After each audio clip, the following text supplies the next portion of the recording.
Hello friends, welcome to Velraj and crime diaries. நம்ம இந்தியாவில் இருக்க குஜராத்துக்கு பக்கத்தில் இருக்க சூரத்தில் வால்சாத்துங்கிற மாதிரி ஒரு ஏரியா இருக்கு. அந்த ஊரில் ஒரு பெரிய ரயில்வே ஸ்டேஷன் இருக்கு. அந்த ரயில்வே ஸ்டேஷனுக்கு ஒரு பக்கம் ஒரு டியூஷன் சென்டர் இருக்கு. ஸ்கூல் படிக்கிற காலேஜ் படிக்கிற பசங்க அவங்களோட ஸ்கூல் டைம் காலேஜ் டைம் முடிஞ்ச பிறகு இந்த டியூஷன் சென்டருக்கு போயிட்டு ஒரு நெடுநேரம் டியூஷன் படிச்சுட்டு வருவாங்க. பட் இந்த ரயில்வே ட்ராக்கு இந்த பக்கம் டியூஷன் சென்டர் இருக்கு, இந்த பக்கம் நிறைய வீடு இருக்கு. ரயில்வே ட்ராக்கு இந்த பக்கம் வீடு இருக்க பசங்க என்ன பண்ணுவாங்கன்னா டியூஷன் முடிஞ்சதுக்கு அப்புறம் அந்த ரயில்வே ட்ராக்கை கிராஸ் பண்ணி தான் வருவாங்க. நீங்க நிறைய ஸ்டேஷன்ல பார்த்திருப்பீங்க, பிளாட்ஃபார்ம் இருக்கும். ஒரு ஸ்டேஜ்ல பிளாட்ஃபார்ம் முடிகிற இடத்துல பார்த்தீங்கன்னா அந்த பக்கம் ஒரு டெசர்டட் ஏரியாவா இருக்கும். நிறைய பேர் அந்த ஏரியாவை கடந்து போறதை பார்த்திருப்போம். அதாவது மேலே ஏறி போறதுக்கு சோம்பேறிப்பட்டு அடிக்கடி இந்த மாதிரி கடந்து போவாங்க. அந்த மாதிரி தான் 19 வயசு காலேஜ் படிக்கிற ஒரு பொண்ணு டியூஷன் முடிஞ்சதுக்கு அப்புறம் வழக்கம் போல இந்த மாதிரி தான் டெசர்டடா இருக்கிற அந்த ரயில்வே ட்ராக்கை கடந்து போவாங்க. வழக்கம் போல நவம்பர் மாதம் 14ஆம் தேதி 2024ஆம் வருஷம் டியூஷன் முடியுது. சாயங்காலம் ஒரு 6 மணிக்கு அவங்க வீட்டுக்கு கிளம்பி வர்றாங்க. இந்த ரயில்வே ட்ராக்கை தாண்டி நடந்து வந்துட்டு இருக்காங்க. ஒரு 6 மணிக்கு கிளம்புனா மேக்சிமம் ஒரு 6:30 மணிக்கு வீட்டுக்கு வந்துருவாங்க. அன்னைக்கு நெடுநேரமாகியும் இந்த காலேஜ் படிக்கிற பொண்ணு வரல. 7 மணி ஆகுது, 7:30 மணி ஆகுது, 8 மணி வரைக்கும் இந்த பொண்ணு வரலன்னு பதட்டமான அவங்க அம்மா அவங்க அப்பாவுக்கு தகவல் கொடுக்குறாங்க. எல்லாருமே அந்த பொண்ணை தேட ஆரம்பிக்கிறாங்க. கிட்டத்தட்ட ஆல்மோஸ்ட் இருட்டாகிற ஸ்டேஜில் அவங்க பதட்டமாகி அந்த ரயில்வே ஸ்டேஷனுக்கு வர்றாங்க.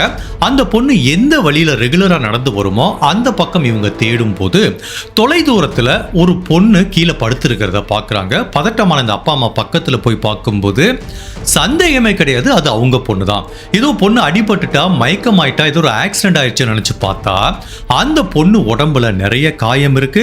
அந்த பொண்ணு உடம்ப தொட்டு பார்க்குறாங்க, ஜில்லுன்னு இருக்கு. ஆல்மோஸ்ட் அந்த பொண்ணு ஏற்கனவே மரணம் அடைஞ்சிருக்க வாய்ப்பு இருக்குன்னு பதட்டப்பட்ட அவங்க அம்மா அப்பா உடனே இதை பத்தி போலீஸுக்கும் தகவல் சொல்றாங்க. அதுக்கப்புறம் அந்த இடத்துல கூட்டம் கூடிருச்சு. போலீஸ், பாராமெடிக் டீம் எல்லாருமே வந்து செக் பண்ணி பார்க்கும்போது அந்த பொண்ணு ஏற்கனவே மரணம் அடைஞ்சிட்டாங்கிற மாதிரி தான் சொல்றாங்க. அந்த பொண்ணு உடம்ப பார்க்கும்போது போலீஸுக்கு என்ன தெரியுதுன்னா அந்த பெண்ணை ஒரு நபர் கழுத்தை நெரிச்சு கொலை பண்ணியிருக்கான்.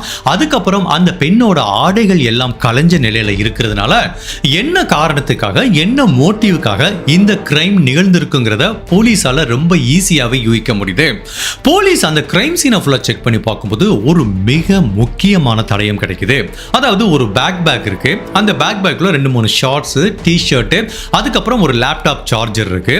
அதுக்கப்புறம் அந்த பேக்குக்கு பக்கத்திலேயே ஒயிட் அண்ட் பிளாக் கலர்ல ஒரு ஷர்ட் இருக்கு. ஆக்சுவலி இது எல்லாமே யாரோடையதுன்னு போலீஸுக்கு தெரியல. இப்போ போலீஸ் அந்த கொலை செய்யப்பட்ட பெண்ணோட அப்பா அம்மா கிட்ட கேட்குறாங்க, இந்த பேக் யாருக்கு உரியது, இந்த ஸ்வெட்டர் யாருக்கு உரியதுங்கிற மாதிரி கேட்குறாங்க. அவங்க சொல்றாங்க, இல்ல சார், இது எங்க பொண்ணுக்கு சொந்தமானது இல்ல.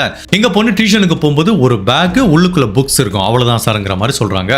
ஸோ இப்போ அந்த கிரைம் சீன்ல கண்டுபிடிக்கப்பட்ட பேக் அதுக்கு பக்கத்தில் இருக்க ஸ்வெட்டர் ரெண்டுமே இந்த கொலைகாரனுக்கு சொந்தமானதா இருக்கலாங்கிற மாதிரி தான் போலீஸ் திங்க் பண்றாங்க. பட் அப்படி இருந்தாலும் பேசிக்கா ஒரு லாஜிக் திங்க் பண்ணுங்க.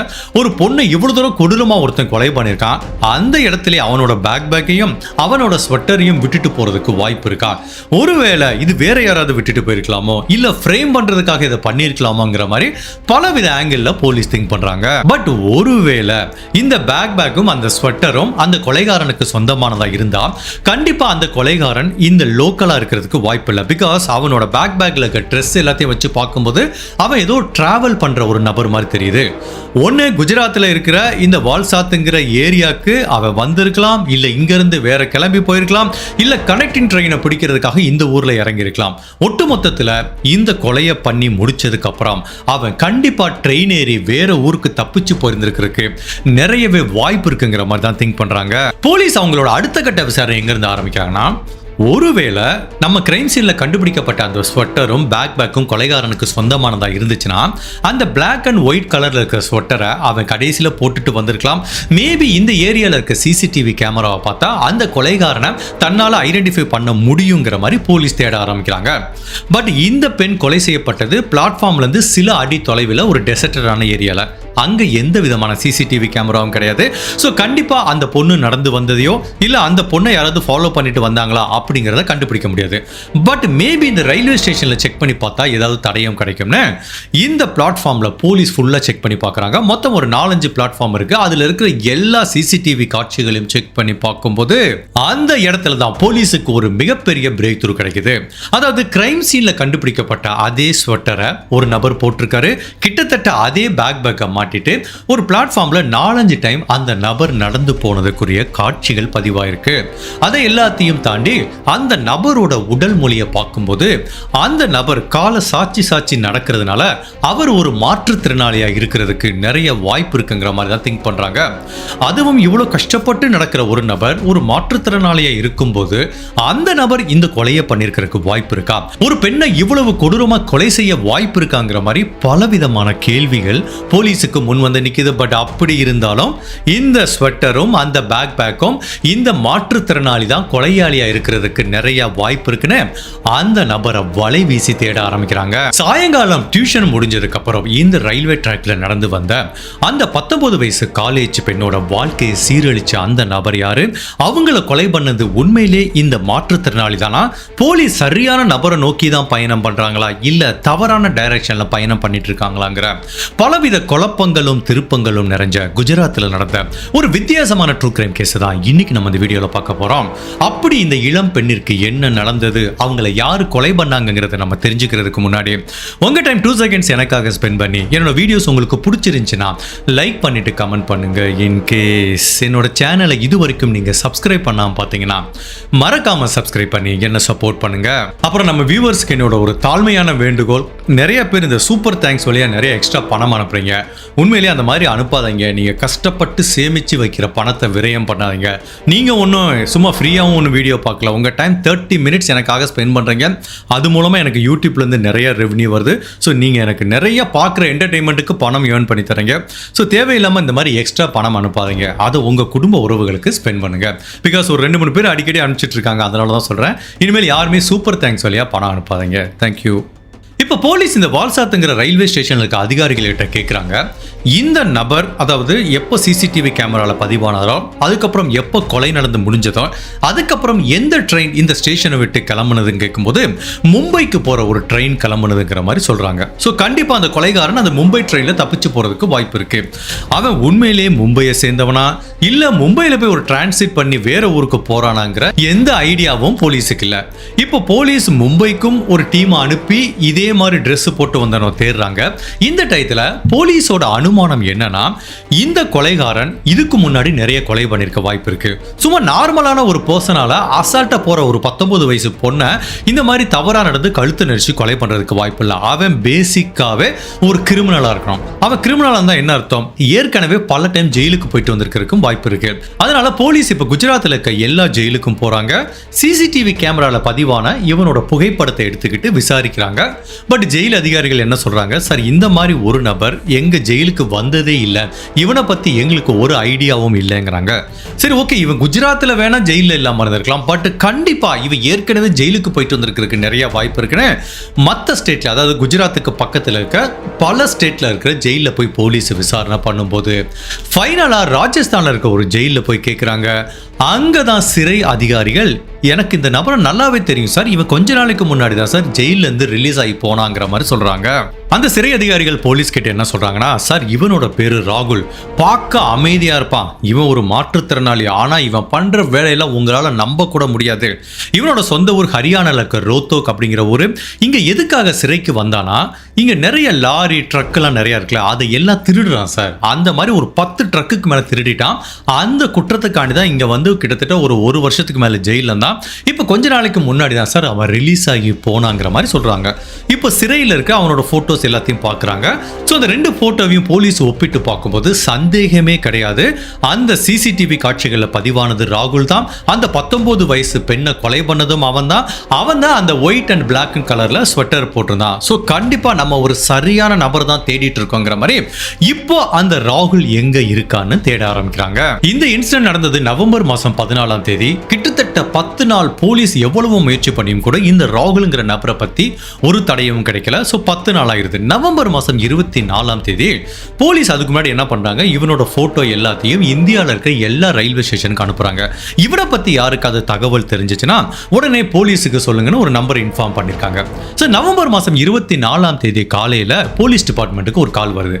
அப்போ ஒரு நபர் என்ன சொல்றாரு, சார் நான் மும்பையில் இருக்க ரயில்வே ஸ்டேஷன்ல வேலை பார்க்குறேன், நீங்க ஒரு நபரை காணோன்னு தேடிட்டு இருந்தீங்க, மாற்றுத்திறனாளின்னு சொன்னீங்க. இப்போ அதே நபரை இப்போ நான் கொஞ்ச நேரத்துக்கு முன்னாடி தான் சார் இங்க ஸ்டேஷன்ல பார்த்தேன், குஜராத்துக்கு போற ஒரு ட்ரெயின்ல ஏறி போனான் சார். அதே மாதிரி தான் சார் காலை சாட்சி நடக்கிறான். போட்டோல இருக்கிற அதே நபர் தான் சார் இவங்கிற மாதிரி உறுதியா சொல்றாரு. இப்போ போலீஸ் அவர்கிட்ட கேட்டுக்கிறாங்க, கரெக்டா எந்த ட்ரெயின்ல ஏறி போனானு. குஜராத்துக்கு ஒரு ட்ரெயின்ல ஏறி போயிருக்கான். இப்போ ரயில்வே அதிகாரிகளை உடனே தொடர்பு கொண்டு குஜராத்துக்கு போற ட்ரெயின்ல ராகுல்ங்கிற பேர்ல யாராவது பயணம் பண்றாங்களான்னு கேட்கிறாங்க. எக்ஸாக்டா ராகுல்ங்கிற நபர் பயணம் பண்றாரு. அவர் எந்த கோச்ல இருக்காரு, எந்த சீட்ல இருக்காருங்கிற எல்லா தடயத்தையும் வாங்கிக்கிறாங்க. உடனே குஜராத் போலீஸுக்கு தகவல் சொல்றாங்க. ஸோ இவன் எப்போ குஜராத் ஸ்டேஷன்ல ட்ரெயின் நிக்குதோ அந்த கோச்சில் அந்த சீட் நம்பர்ல போய் உடனே இவனை அரெஸ்ட் பண்ணணும்னு எல்லா தகவலையும் அனுப்பிச்சிடுறாங்க. கரெக்டா அதே மாதிரி குஜராத் போலீஸ் போறாங்க, அதே கோச்சுக்கு போறாங்க. அங்க இருக்கிற ராகுல் அப்படிங்கிற அந்த மாற்றுத்திறனாளி கொலைகாரனை அரெஸ்ட் பண்றாங்க. உண்மையிலேயே இந்த கொலைகாரனை பிடிக்கிறதுக்காக போலீஸ் அவ்வளவு கடுமையா வேலை பார்த்திருக்காங்க. கிட்டத்தட்ட 5000 சிசிடிவி கேமரா ஃபுட்டேஜை செக் பண்ணியிருக்காங்க. பலவிதமான ஸ்டேட்டுக்கு டிராவல் பண்ணியிருக்காங்க. பலவிதமான ரயில்வே ஸ்டேஷன்ல நைட்டும் பகலுமா வெயிட் பண்ணியிருக்காங்க. ஃபைனலா போலீஸோட தேடுதலுக்கு விடை கிடைக்குது. சந்தேகப்படும்படியான இந்த நபரை அரெஸ்ட் பண்ணி விசாரணைக்காக கூட்டிட்டு வராங்க. ஜெனரலா இந்த மாதிரி பெண்கள் கிட்ட இந்த மாதிரி ஒரு டெசர்டடான ஏரியால அவங்க கிட்ட தவறா நடந்து கொலை பண்றது எல்லாமே ஆப்பர்ச்சுனிட்டி கிரைமுமாங்க. அதாவது பிளானே பண்ணிருக்க மாட்டாங்க. இவன் ஏதோ அந்த ரயில்வே ஸ்டேஷன்ல நின்றுக்கலாம். அப்ப தொலைதூரத்தில் அந்த பொண்ணு நடந்து போறதை பார்த்து அந்த ஆப்பர்ச்சுனிட்டியை பயன்படுத்தி கொலை பண்ணிக்கலாம். இது எல்லாமே ஆப்பர்ச்சுனிட்டி கிரைம். இந்த மாதிரி ஆப்பர்ச்சுனிட்டி கிரைம் பண்றவங்க தொடர்ந்து இந்த மாதிரி கிரைம்ல ஈடுபட மாட்டாங்க. பட் இவன் அந்த மாதிரி தான் ஏதோ ஒரு ஆப்பர்ச்சுனிட்டியா ஒரு கிரைம் பண்ணியிருக்காங்கிற மாதிரி தான் விசாரணை கூட்டிட்டு வராங்க. பிகாஸ் ஒரு மாற்றுத்திறனாளியால இவ்வளவு தூரம் அட்டாக் பண்றதோ கொலை பண்றதோ அவ்வளோ ஈஸியான விஷயம் கிடையாது. அதனால ஏதோ ஒரு தப்பு பண்ணிட்டாங்கிற மாதிரி விசாரணை கூட்டிட்டு வரும்போது அப்ப அவங்க கிட்ட கேட்கிறாங்க, எதுக்குப்பா அந்த பொண்ணை கொலை பண்ண, ஏன் பண்ணங்கிற மாதிரி கேட்கும்போது அவன் சொன்னா பாருங்க ஒரு கன்ஃபெஷன் ஒட்டுமொத்த போலீஸ் டிபார்ட்மெண்ட்டையே மிரள வச்சது. அவன் என்ன சொல்றானா, சார் நீங்க என்னமோ நான் அந்த ஒரு கொலை தான் பண்ணிருக்கீங்கன்னு நினைக்கிறீங்களா? இதுக்கு முன்னாடியும் பல கொலையை பண்ணிருக்கேன், இதுக்கு அப்புறமும் சில கொலைகளை பண்ணிருக்கேன்னு சொன்னான் பாருங்க. உண்மையிலேயே போலீஸால நம்ப முடியல. அவன் சொன்ன ஒவ்வொரு கன்ஃபெஷனையும் கேட்டு போலீஸ் டிபார்ட்மெண்ட்டே ஆடி போயிட்டாங்க. இந்த ரயில்வே ஸ்டேஷன்ல கிடைச்ச சிசிடிவி எவிடன்ஸை வச்சு நவம்பர் மாசம் 14ஆம் தேதி இந்த பொண்ணை நான் தான் சார் கொலை பண்ணேங்கிற மாதிரி ஒத்துக்கிறான். என்ன நடந்ததுங்கிறத ஒண்ணா சொல்றான். இவன் ஆக்சுவலா மும்பைக்கு போறதுக்காக இந்த ரயில்வே ஸ்டேஷன்ல வெயிட் பண்ணிட்டு இருக்கான். பட் எதுக்காக இந்த ஊருக்கு வந்தானா, இங்க இருக்கிற ஒரு ஹோட்டல்ல ஒரு மாசம் வேலை பார்த்துருக்கான். அவனோட சம்பள பாக்கியை கலெக்ட் பண்றதுக்காக வந்திருக்கான். அப்படி வாங்கிட்டு இவன் வந்து அந்த ஸ்டேஷன்ல வெயிட் பண்ணிட்டு இருக்கான். ஜெனரல் அப்படி வெயிட் பண்ணும்போது ட்ரெயின் வரதுக்கு டைம் இருக்குன்னு கொஞ்சம் போரிங்கா இருக்கு, அப்படி நடந்து போலான்னு போகும்போது அந்த பிளாட்ஃபார்ம் எண்டு வரைக்கும் வந்திருக்கான். அந்த பிளாட்ஃபார்ம் எண்டில் இப்படி ஸ்லைடிங் மாதிரி இறங்கும். அங்க கேஷுவலா நின்றுட்டு இருக்கும்போது அப்பதான் பார்க்குறான், ஆல்மோஸ்ட் கொஞ்சம் டார்க்கான மாதிரி ஆயிடுது. ஒரு பொண்ணு நடந்து வரத பார்க்குறான். சுத்தி யாருமே இல்லை. ஜென்ரலா அந்த பக்கம் நிறைய பேர் நடந்து போனா கூட அந்த பொண்ணோட பேட் லக்கா என்னன்னு தெரியல, அந்த பொண்ணு வரும்போது சுத்தி யாருமே இல்லை.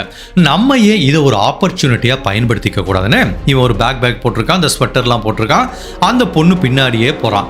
அந்த பொண்ணுக்கு தெரிஞ்சு தான் பின்னாடி ஒருத்தன் வர்றான்னு. பட் ஆனால் அதை பற்றி கேர் பண்ணிக்கல. பிகாஸ் நிறைய பேர் இந்த டயத்தில் அந்த ரயில்வே ட்ராக்கை கிராஸ் பண்ணி போவாங்க.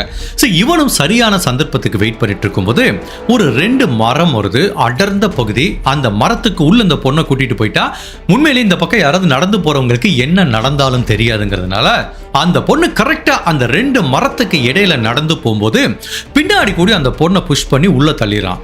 உடனே அந்த பொண்ணை திரும்பி படுக்க வச்சு வாயை பொத்திடுறான். அந்த பொண்ணு சத்தம் போடக்கூடாதுன்னு. அதுக்கப்புறம் அந்த பொண்ணு வாயை பொத்திக்கிட்டு இவனோட ட்ரெஸ்ஸை ரிமூவ் பண்றான், அந்த ஸ்வெட்டர் ரிமூவ் பண்றான், பேக்கை ரிமூவ் பண்றான். அந்த பெண்ணோட ட்ரெஸ்ஸை ரிமூவ் பண்ணிட்டு அந்த பெண் கிட்ட தவறா நடந்துக்கிறான். அப்படி தவறா நடந்து முடிஞ்சதுக்கு அப்புறம் நம்ம மாட்டிக்க கூடாதுன்னு அந்த பெண்ணோட கழுத்தை நெரிச்சு கொலை பண்ணிடுறான். இப்போ அந்த சின்ன பொண்ணு அரை நிர்வாணமா சடலமா இருக்காங்க.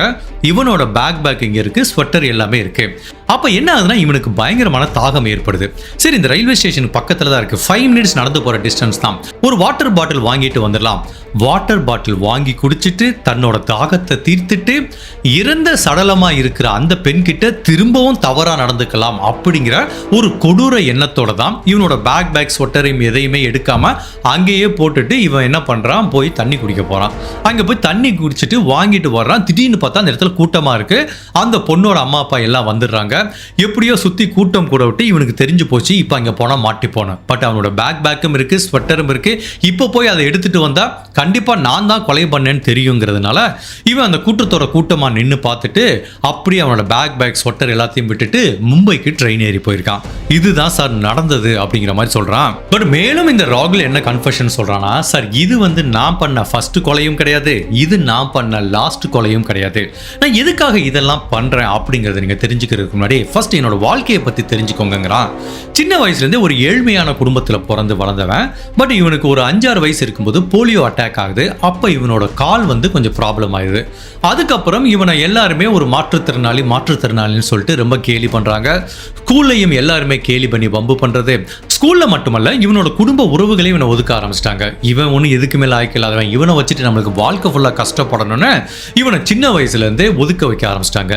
அதனால தான் இவனை தேடும் போது கூட அவனோட வீட்டுக்கு போய் அவங்க அம்மா அப்பாட்ட போலீஸ் கேட்டிருக்காங்க, சார் இவன் என்ன பண்ணான்னு எங்களுக்கும் தெரியாது, நாங்கள் எத்தனையோ வருஷத்துக்கு முன்னாடி இவனை தலைமொழிக்கு விட்டுட்டோம், எங்களுக்கு இவனுக்கு எந்த சம்மந்தம் இல்லைங்கிற மாதிரி தான் சொல்லியிருக்காங்க.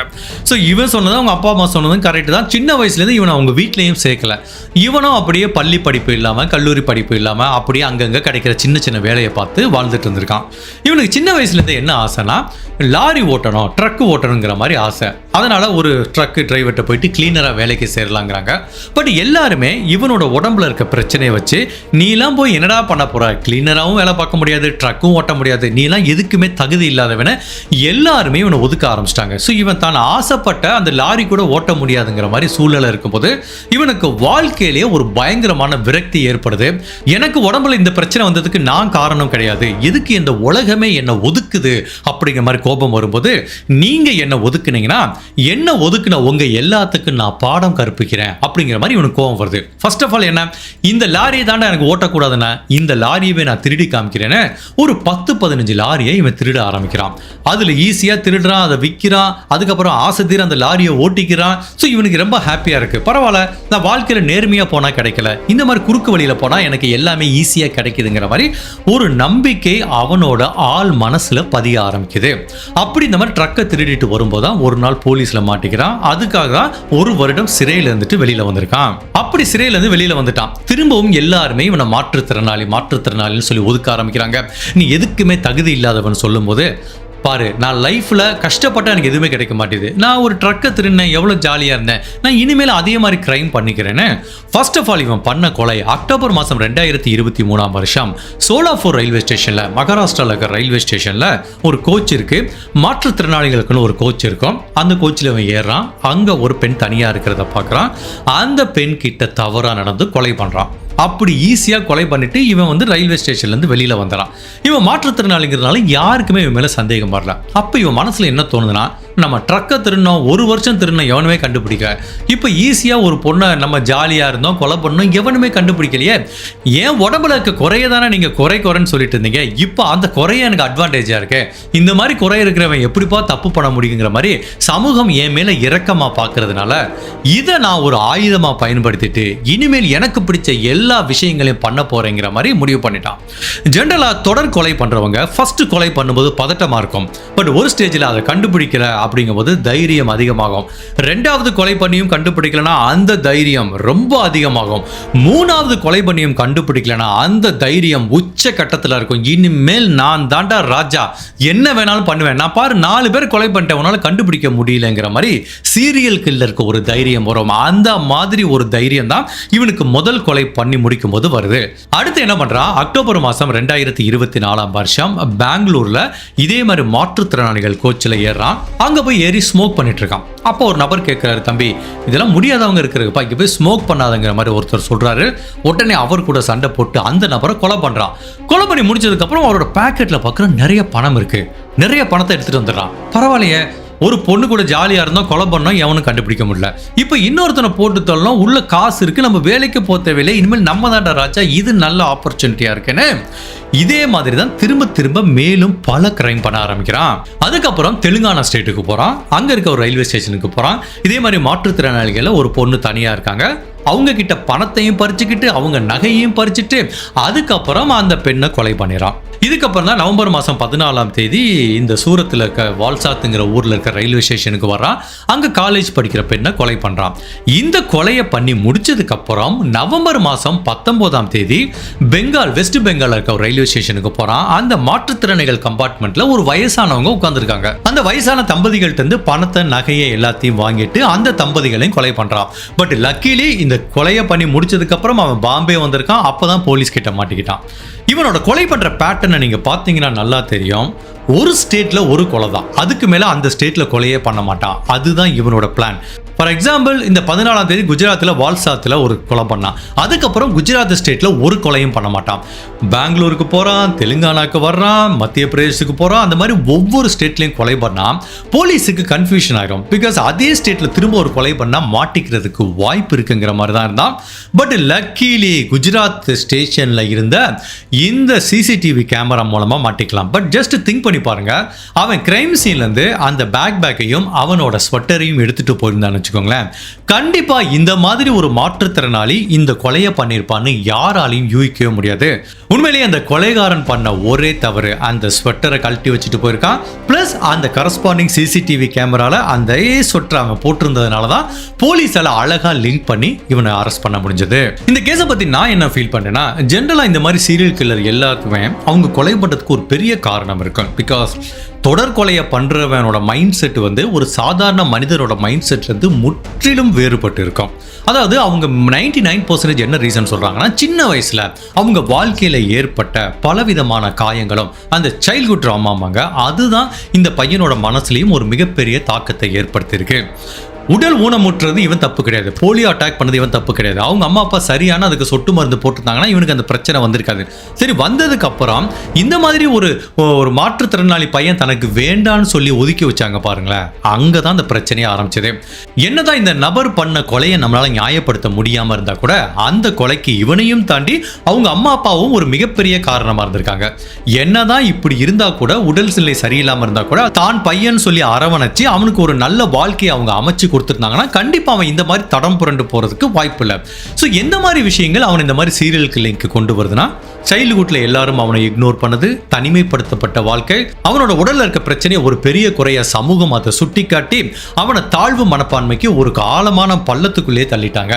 ஒரு ஸ்டேஜில் இந்த உலகத்துல நம்ம எதுக்குமே லாயக்கு இல்லாதவங்க, இந்த சமூகத்துல வாழ்றதுக்கே நம்ம தகுதி இல்லாதவங்கிற மாதிரி ஒரு மனநிலையை உருவாக்கிறாங்க. அப்போ தான் வாழ்க்கையில தனக்கு நார்மலா கிடைக்காத எல்லா விஷயமும், ஃபார் எக்ஸாம்பிள் ஒரு காதலோ காமமோ பணமோ வேலையோ கிடைக்காத விஷயங்கள் ஒரு ஷார்ட்கட்ல போகும்போது ஈஸியா கிடைக்குதுன்னு தெரியும் பொழுது, ஆகா பரவாயில்லையே, எனக்கு நீ இப்படி தரலையா, நான் இப்படி எடுத்துக்கிறேங்கிற மாதிரி தான் கிரைம் ஸ்டார்ட் ஆயிருக்கு. ஸோ அதுக்காக என்ன ரீசனா இருந்தா கூட, சைல்ட்ஹுட்ல அவங்க அம்மா அப்பா பார்த்துக்காம இருந்தா கூட என்ன பண்ணாலும் இவன் பண்ண கொலையை நியாயப்படுத்த முடியாது. பட் அதுக்குரிய ரூட் காஸ் அவனோட சைல்ட்ஹுட்ல தான். ஸோ இதுல இருந்து நம்ம எடுத்துக்க வேண்டிய இன்னொரு முக்கியமான விஷயம், ஒரு சின்ன குழந்தைகளை எப்படி நம்ம சைல்ட்ஹுட்ல அவங்களோட மனசளவில் எந்தவித பாதிப்பும் ஏற்படுத்தாம நம்ம வளர்க்கிறோம். சில பேர் நம்ம வீட்டில் பார்த்துருப்போம், பையன் சரியா படிக்கலாம், நீலாம் எதுக்குமே தகுதி இல்லாதவன்டா அப்படிங்கிற மாதிரி திட்டுவோம், கோபம் வரும். நானே நிறைய திட்டியிருக்கேன்.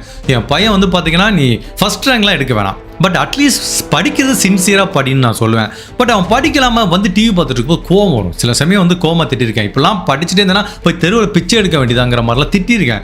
பட் அது லேட்டர் பாயிண்ட் ஆஃப் டைம் அதெல்லாம் எவ்வளோ தவறான வார்த்தைகள் தெரியுது. நீ எதுக்குமே லாய்க்கு இல்லாதவன் சொல்லும்போது அந்த குழந்தைகளோட மனசில் என்ன தோணும் அப்படின்னா, நம்ம அம்மா அப்பா சொல்றது உண்மை பொழுக, நம்ம எதுக்குமே தகுதி இல்லாதவங்க அப்படிங்கிற மாதிரி அந்த குழந்தையோட மனசில் ஆழமாக பதிய ஆரம்பிச்சிடும். ஸோ நான் அதுக்கப்புறம் நான் பையனை திட்டினா கூட ரொம்ப கவனமான வார்த்தைகளை தான் யூஸ் பண்ண ஆரம்பிச்சிருக்கேன். ஸோ நீங்களும் இன்கேஸ் உங்கள் குழந்தைகளோட, அவன் என்ன, சில குழந்தைகள்லாம் அப்படி தான் இருப்பாங்க, டிவி பார்ப்பான், விளையாடுவான், படிக்க மாட்டான், இங்கே நிறையா சேட்டை பண்ணுவான், வீடையே நாஸ்தி பண்ணுவானுங்க, எல்லாமே தான் பண்ணுவாங்க. பட் அதுக்காக அந்த பையனை தரக்குறைவாவோ அவனை அண்டர் எஸ்டிமேட் பண்ணுற மாதிரி சில வார்த்தைகளை பேசும்போது அவங்க மனசில் ஆழமாக பதிஞ்சிருச்சுன்னு வச்சுக்கோங்களேன். நம்ம அப்படி தான் பொழுக்கங்கிற மாதிரி அவங்க அசியூம் பண்ணிக்கிட்டாங்கன்னா அதே மைண்ட் செட்டில் தான் அந்த குழந்தைகள் வளர ஆரம்பிப்பாங்க. அது அவங்க எதிர்காலத்தில் மிகப்பெரிய பாதிப்பை ஏற்படுத்த வாய்ப்பு இருக்குது. ஸோ பேரண்ட் என்ன ஒரு டென்ஷனில் இருந்தாலும் டிப்ரெஷனில் இருந்தாலும் நம்ம பசங்களை திட்டினா கூட யூஸ் பண்ணுற வார்த்தைகளை ரொம்ப கவனமாக யூஸ் பண்ணணும். அதே மாதிரி இப்போ இந்த கேஸில் பண்ண மாதிரி எந்த பேரண்ட்டும் இந்த தப்பை பண்ணிடக்கூடாது.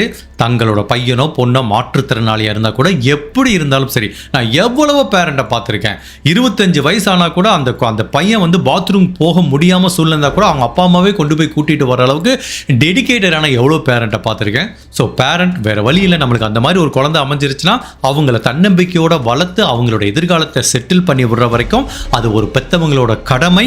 இந்த மாதிரி ஒரு குழந்தை பிறந்துச்சுங்கிறக்காண்டி இந்த மாதிரி இக்னோர் பண்ணி அந்த குழந்தையை காயப்படுத்தினா அந்த குழந்தையும் இந்த மாதிரி ஒரு சீரியல் கில்லர் ஆனா கூட ஆச்சரியப்படுறதுக்கு இல்லை. ஸோ அதுக்கப்புறம் இந்த கேஸ்லேருந்து நம்ம நிறைய சேஃப்டி டிப்ஸை கூட எடுத்துக்கலாம். அதுவும் பார்த்தீங்கன்னா, நான் ஏற்கனவே சொல்லியிருக்கேன், நிறைய ரயில்வே ஸ்டேஷனில் பிளாட்ஃபார்ம் இருக்கும். பிளாட்ஃபார்மோட எண்டில் இப்படி ஒரு ஸ்லைடிங் வரும்.